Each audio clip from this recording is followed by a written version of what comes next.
premièrement, reconnaître qu'il y a un problème, que tu as fait quelque chose qu'il ne fallait pas. C'est que quand on se fait pardonner nos fautes, il faut savoir comment on va se les faire pardonner. Par quels moyens Dieu va décider que nos fautes vont être pardonnées. Deuxièmement, regretter. Donc c'est pour cela en réalité qu'on doit avoir une influence sur nos propres sentiments pour arriver à s'améliorer. C'est ça le but de la Teshuvah et c'est ça qui est en train de se jouer. Et ensuite, prendre sur toi de ne pas le refaire.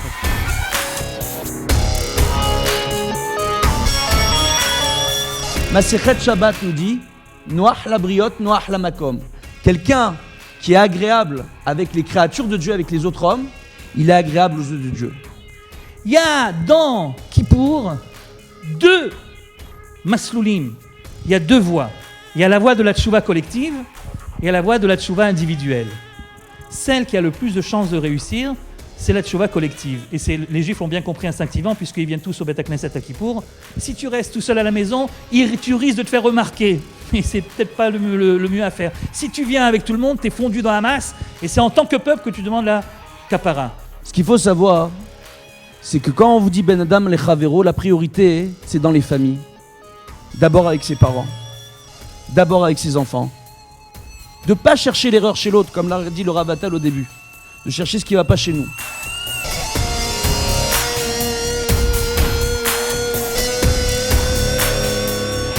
Alors ce qu'on demande à Kippour, c'est pas seulement la kapara. On demande aussi la tahara.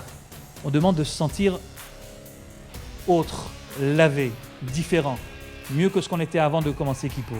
La véritable Teshuvah, c'est quand moi je vais me regarder dans le miroir et je vais me dire je dois changer des choses chez moi. La Teshuvah collective du peuple juif ne suffit pas.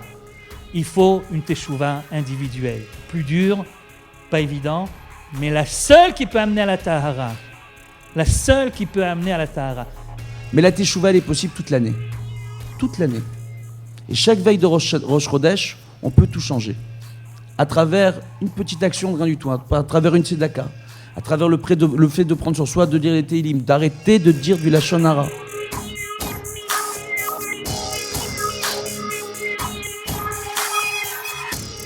Et il ne faut pas faire tchouva par crainte. Il y a la tchouva qu'on fait parce qu'on a peur.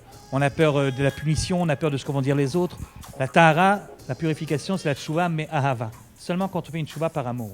Donc le fait d'habiter sur la terre d'Israël, c'est la plus grande ségoula pour la Kapparat Avonot. Mais attention, le Rambam, il nous dit, ça suffit pas.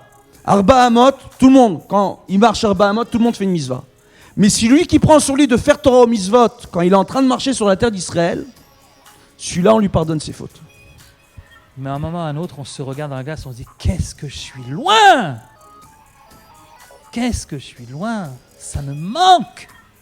Et au moment où on se dit « Qu'est-ce que je suis loin, ça me manque !» on devient fou, comme aux copains. Et on se met à courir pour essayer de retrouver cette proximité-là. Et on se demande où est-ce qu'il est, où est-ce qu'il est passé.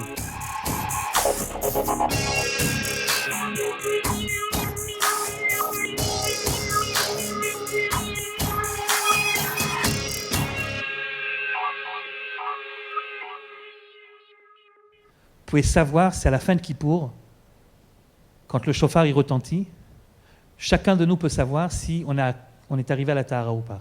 Si à la fin de Kippour, au moment où le shofar retentit, vous vous sentez autre, vous vous sentez différent, vous vous sentez pur, vous vous sentez soulagé, vous dites « Ah, quel Kippour j'ai passé !»